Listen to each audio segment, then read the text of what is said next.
Recruit 50 million youths into the army and take away from their recruitment source. What they will eat?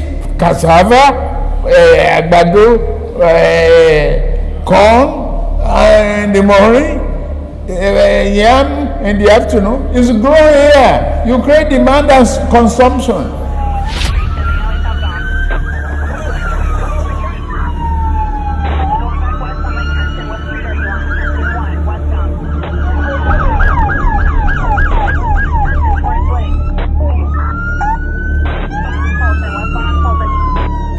On October 11, 1990, federal agents from the U.S. Drug Enforcement Administration knocked on the front door of 460 Taft Place in the city of Gary, Indiana. Once a booming steel town with a population approaching 180,000 in 1960, Gary was one of a number of cities and towns across the U.S. suffering from severe population loss, among other adverse effects of overseas competition on their mainstay industries. From having over 30,000 employees at its peak in 1970, the city's main employer, U.S. Steel Gary Works, retained just 6,000 employees in 1990. Under these circumstances, this city and its 77% African-American population were witnessing explosive growth in one of the only industries guaranteed to boom under such difficult circumstances. 42-year-old Lee Andrew Edwards was one of the entrepreneurs who had found a place in the heroin trafficking business, and by all accounts, he had done very well for himself. With the proceeds from his illegal business, he had bought 2 residential homes, including 460 Taft Place, an apartment building, a liquor store, and a new car, all paid for with cash. Now, according to court records from the United States Court of Appeals 7th Circuit, the DEA agents arrived at the property to execute a search warrant after a 7-month FBI investigation involving Edwards' brother, Jimmy, had implicated him as the narcotics kingpin of Gary. Edwards did not open the door for the agents, who were forced to break into the house. He then fired 3 gunshots at them, after which he surrendered. DEA agents found weapons including a carbine rifle, thousands of dollars in cash, drug prepping equipment including a triple beam scale, and several grams of cocaine and heroin powder in the house. He was later sentenced to life in prison, but not before something about his business operation came to the fore. Federal investigators had determined that Edwards' heroin supply came from a Nigerian drug dealer in Chicago called Abiodun Agbele. Abiodun had earlier agreed to work for the feds in exchange for lighter sentencing, and as part of the plea deal, he revealed everything he knew about the heroin trade in Chicago. Located at the junction of 4 states with a combined population exceeding 27 million at the time, Chicago was a key trafficking hub in the American heroin trade, and as it turned out, the wholesale trade of an especially potent form of heroin from Southeast Asia in 1990 Chicago was controlled by Nigerian criminal gangs. The following excerpt is taken from the January 2001 Illinois Drug Threat Assessment published by the U.S. Justice Department's National Drug Intelligence Center. Nigerian criminal groups are responsible for wholesale distribution of most of the SEA heroin shipped into Chicago. SEA heroin, which is 80 to 90% pure, is being sold by Nigerian traffickers for $80,000 to $110,000 per kilogram. Wholesalers in Chicago usually sell heroin without cutting it to minimize the handling of the product and their exposure to law enforcement. Now, Agbele himself was no criminal mastermind, however. As he testified under oath, that honor belonged to a man who went by the name of Adegboyega Muiz Akonde, who was apparently his uncle.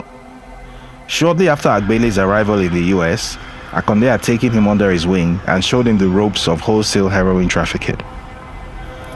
When Akonde returned to Nigeria in mid-1990, Agbele was left in charge of selling regular heroin shipments from Nigeria to Lee Edwards and delivering the profits to his uncle.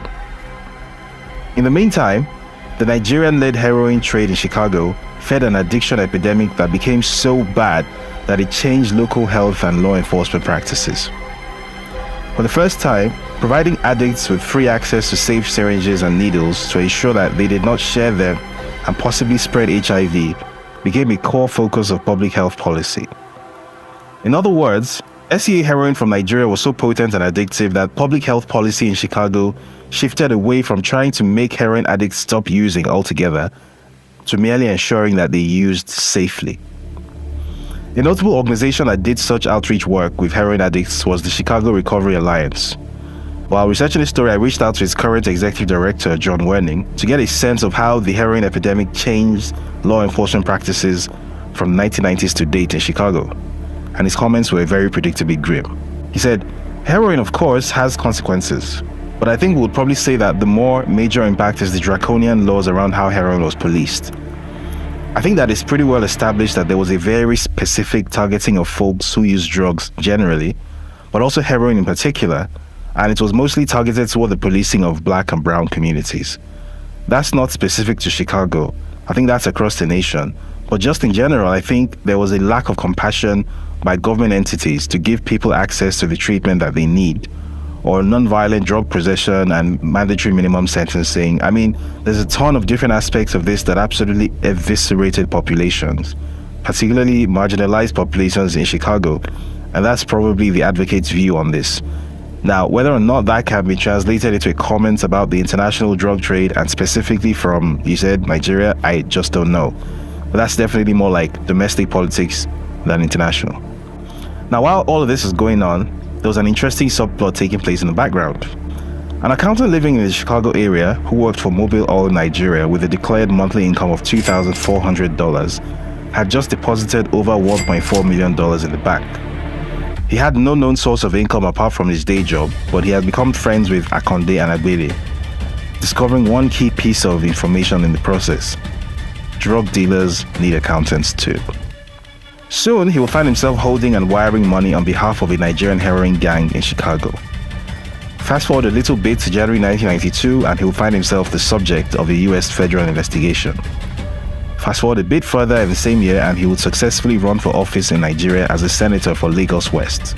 Then another politician, also said to have ties to international drug trafficking, would successfully run for president in Nigeria on a controversial all-Muslim ticket in 1993. The election will be annulled, the politician will be jailed, and ultimately another Nigerian military coup will take place in 1994. This accountant will find himself exiled and working with the National Democratic Coalition, NADECO, to unseat a kleptocrat military dictator. Then the dictator would unexpectedly drop dead one day in 1998, followed in quick succession by the jailed politician with the alleged drug links. This accountant would return to Nigeria a hero and successfully run for governor of Lagos in 1999. The kleptocrat dictator's erstwhile bagman, who helped launder over $4 billion, would become the accountant's new best friend, as an erstwhile Chicago drug gang's loader would start his new lifetime mission of capturing Africa's largest subnational economy and turning it into his personal fiefdom. A major political opponent of the accountant would end up strangled to death in his bedroom 10 months to an election which his chosen candidate would go on to win. Said opponent's son would subsequently be offered a cushy job working for that candidate. He would accept the offer. And if you're already struggling to follow this unlikely sequence of events, don't worry, it gets worse. A US district court would seem like an odd place to begin this story, but this is no ordinary story. The main character in this story is an individual whose entire existence is as puzzlingly mysterious as it is loud and public. For at least 30 years, Bola Ahmed Tinubu has been at or near the grinding phase of frontline politics in Nigeria. Yet the peak 1 inch below the surface reveals just how little is actually known about this man, who some say is Nigeria's president in waiting. First of all, there is the age controversy. How old is the man really? What is his real date of birth? Short answer, no one actually knows. Like many Nigerians born into the less than auspicious circumstances that characterized his childhood in Iragbiji in Osun State, southwestern Nigeria, he himself may not even know. Similar controversy exists around what his actual name is. A popular theory is that Bola Ahmed Tinubu is an identity that he transitioned into at some point after moving to Lagos to live with his surrogate mother, Alhaja Abibatu Mogaji. The only thing every version of his life story has in common is that for the first 2 decades or so, he was apparently invisible and unmemorable. There are no childhood friends, there are no classmates, there are no neighbors, there are no colleagues that remember him. Sometime in the mid-1970s, however, he somehow materialized at the international airport in Lagos, holding a passport with a US visa and a one-way ticket to Chicago in hand. From his arrival in Chicago in 1975, his story then becomes easier to track and verify. So what do we know about this guy? We know that he spent 2 years gaining an associate degree at Richard J. Daley College in Chicago. From there, he proceeded on to Chicago State University, where he studied accounting, completing his bachelor's degree in 1979. Subsequently, his story appeared straightforward and prosaic. He got a job as an accountant at Mobil Oil Nigeria Limited in Fairfax, Virginia, got married to Oluremi, went on to have 3 kids with her, after 3 fruitful indiscretions, shall we say.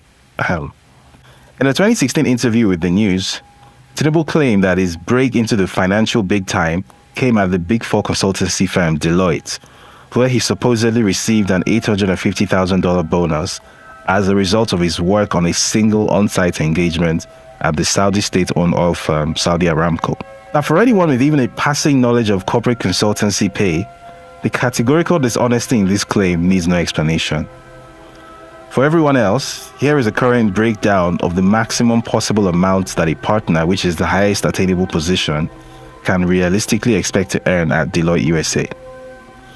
Bear in mind that the time period in question was sometime in the mid-1980s, so $850,000 adjusted for the roughly 2.74% annual inflation rate over the intervening 37 years comes to about $2.3 million in today's money.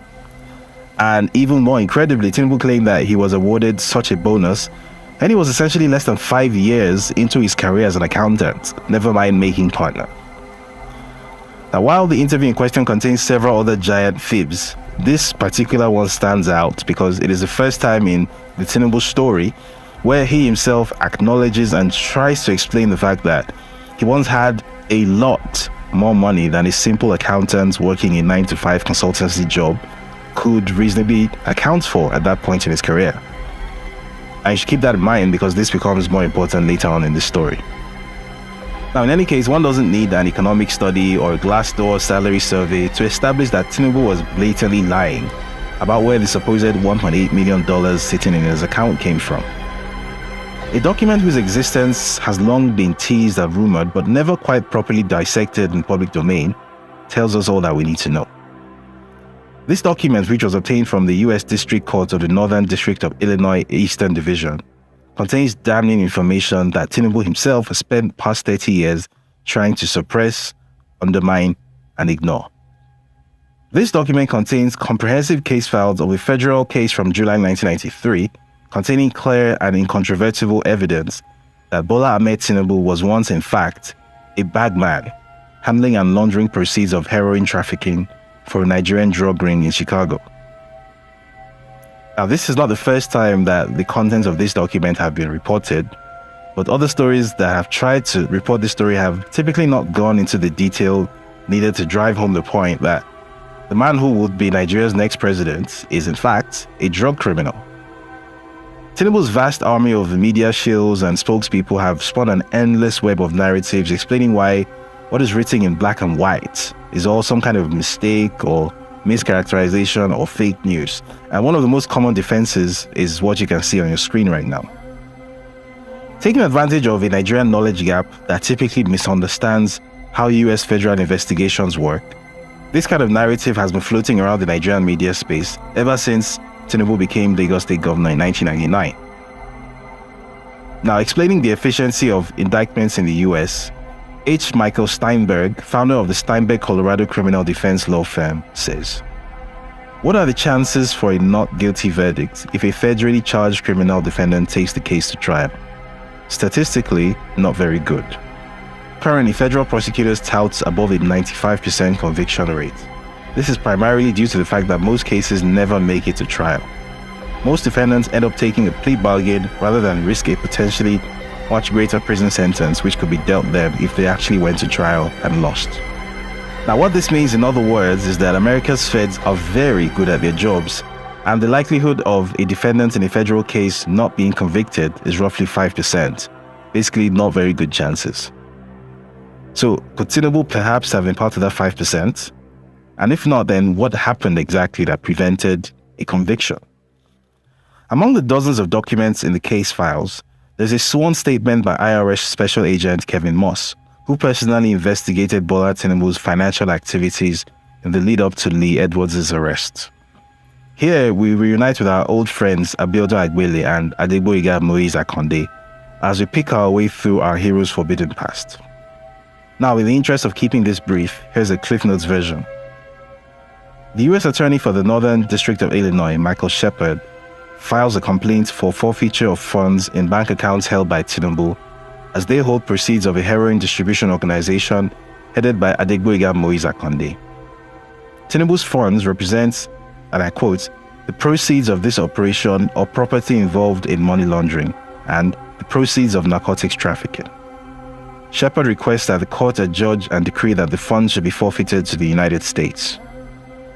Special Agent Moss has analyzed financial documents including bank statements, money orders, cashier's checks, tax returns, and, I quote, wire transfers of huge amounts of cash generated by individuals who are believed to be members of this heroin distribution organization.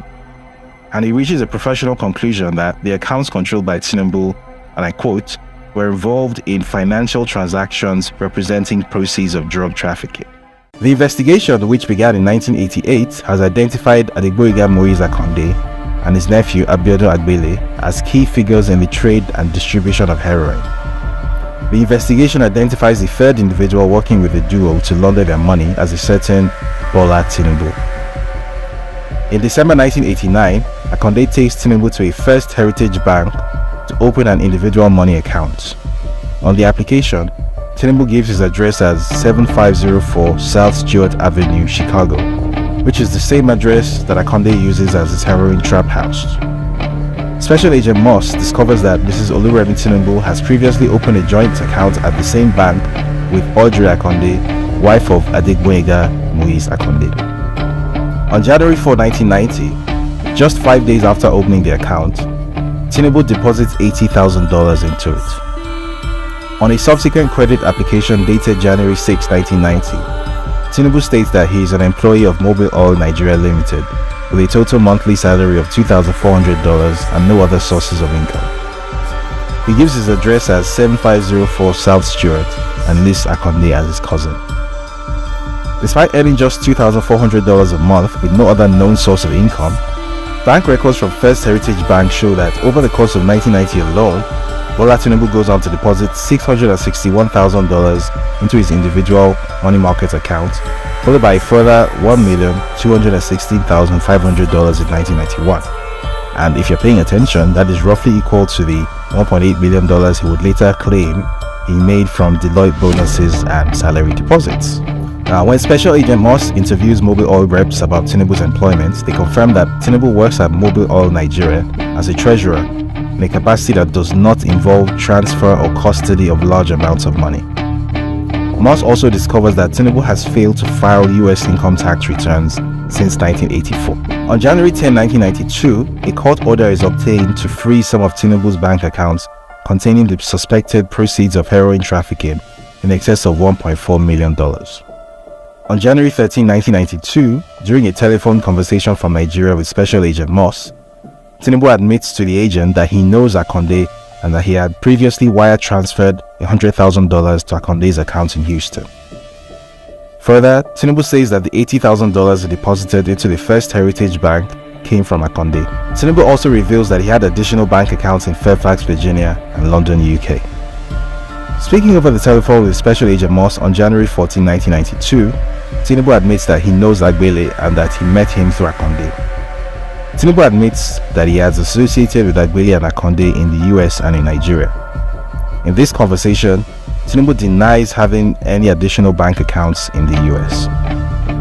On January 24, 1992, following a seizure warrant to freeze over $500,000 of unexplained funds in Tinubu's Citibank account, Citibank discovers two additional bank accounts controlled by Tinubu under the name of Compass Finance and Investment Company Limited.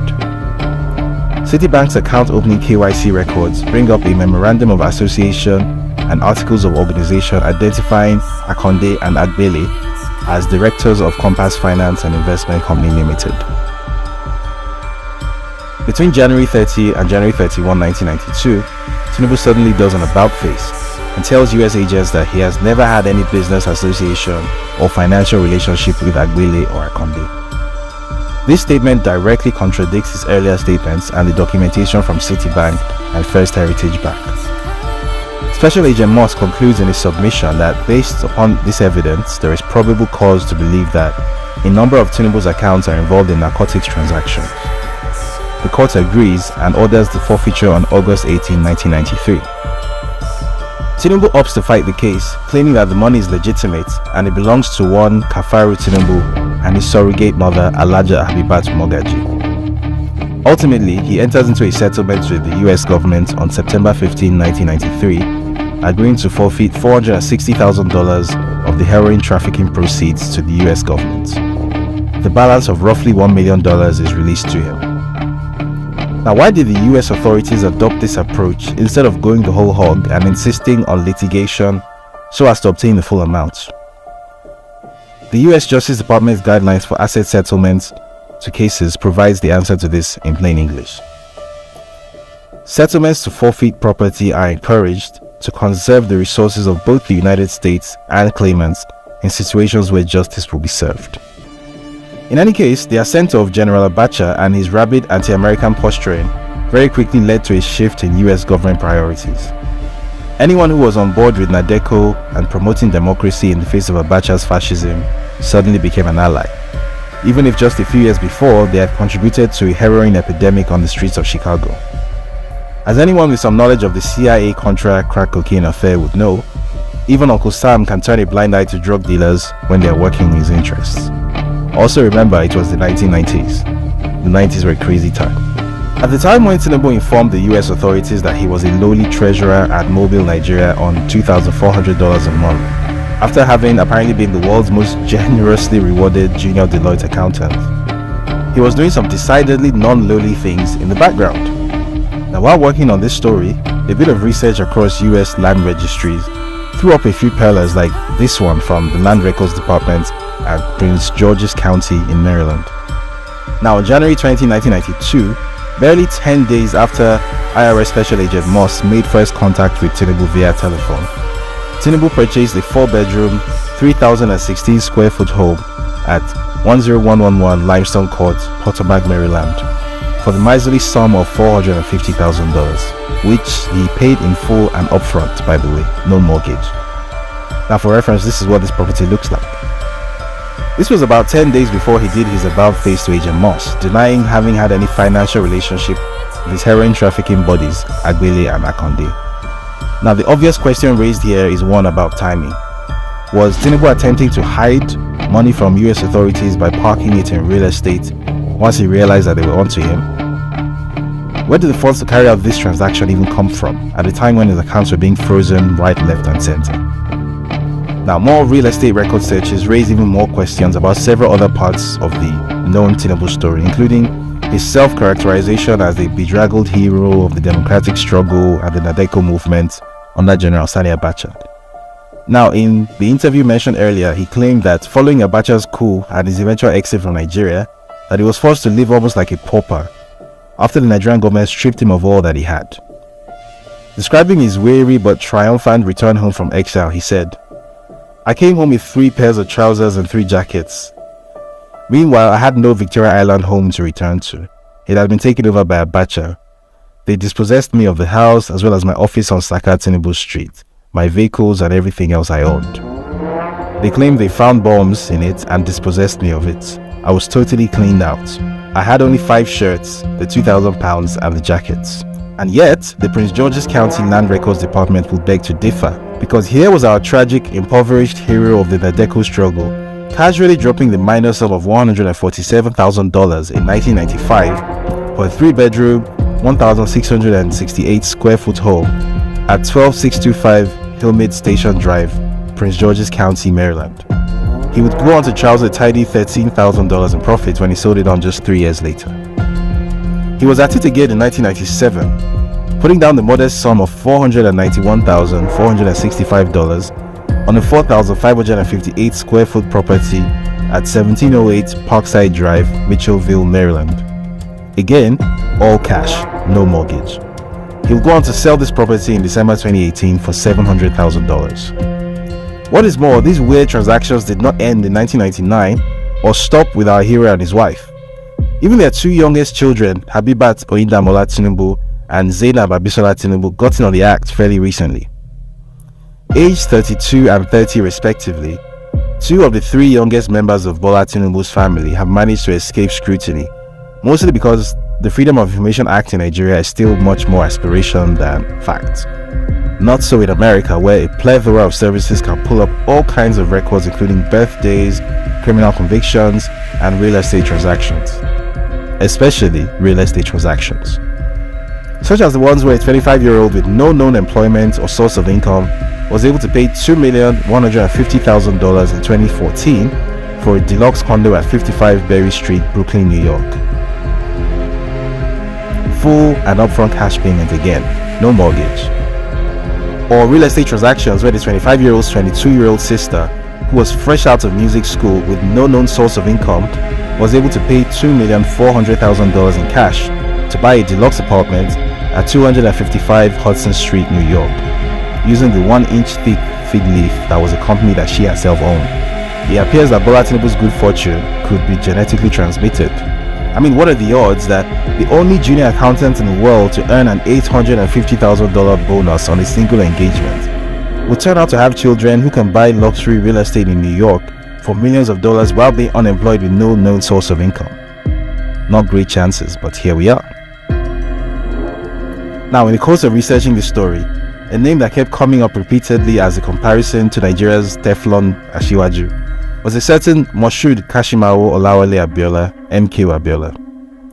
Now, when the Daily Beast took a stab at this story a few years ago, a tantalizing hint was mentioned in passing about an unimaginable parallel between 1993 and 2023. I reached out to everyone I could think of with some knowledge of the affair.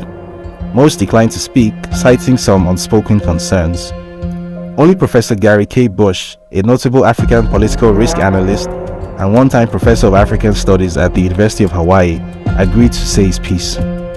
His lengthy comment went as follows. The Nigerian military on the council were adamant that the Babangida government should never allow Abiola to run for office, and told President Babangida so during the aborted runoff primaries before the election. The basis for their concern about Abiola was the information and documentation being circulated in Washington, London, and Lagos of Abiola's alleged ties to the drugs business. The US in particular had expressed its strong opposition to IBB about the candidacy of Abiola as president, not because of his politics or allegations of corruption, but rather for the evidence they felt was correct about Abiola's alleged drugs connections. This issue was raised in the military council on 3 occasions, and Babangida was warned. He refused to take a decision until it was almost too late. US Ambassador Lannon Walker and the British consul visited IBB and warned him about Abiola, but Babangida dithered, which made the impact worse as the polling had begun. When he finally decided to intervene and stop the election, he precipitated the crisis of June 12. His friends in the military supported him but felt let down by IBB's lack of decisiveness. While there was consternation in Nigeria about the ouster of Abiola, the major international partners of Nigeria were not upset or concerned because they knew what the reasons were for the development. So was the 1993 election annulled because of MK Abiola's alleged drug ties? Bola Tinubu, for one, would certainly hope not. Not only does he have very real and proven ties to the drug trade, in addition to explicitly positioning himself as the assumed successor to MKO as the political leader of Nigeria's Yoruba ethnic group, but he has also picked a fellow Muslim as a running mate ahead of next year's election. The only other electoral frontrunner in Nigeria's history to do that was, no prizes for guessing, that guy. Still, if anyone can manage to avoid having this particular bolt of lightning strike twice, it could well be Bola Ahmed Tinubu, the luckiest politician in Africa. I mean, when he needed money to launch a political career in the 90s, he apparently had $1.8 million saved up from bonuses and salary payments as a junior accountant at Deloitte, which obviously was very handy. When his chosen successor as Lagos State Governor faced a near-certain electoral defeat in 2007, the more popular frontrunner coincidentally turned up dead inside his bedroom in Dolphin Estate, Ikoyi, one of the safest neighborhoods in Nigeria. He had been strangled to death. Naturally, the chosen successor then won the election, which was a happy coincidence. When he backed a candidate against the incumbent president in 2015, His good friend Gilbert Chaguri, the former kleptomaniac dictator's bagman, happened to have an excellent relationship with US Secretary of State Hillary Clinton.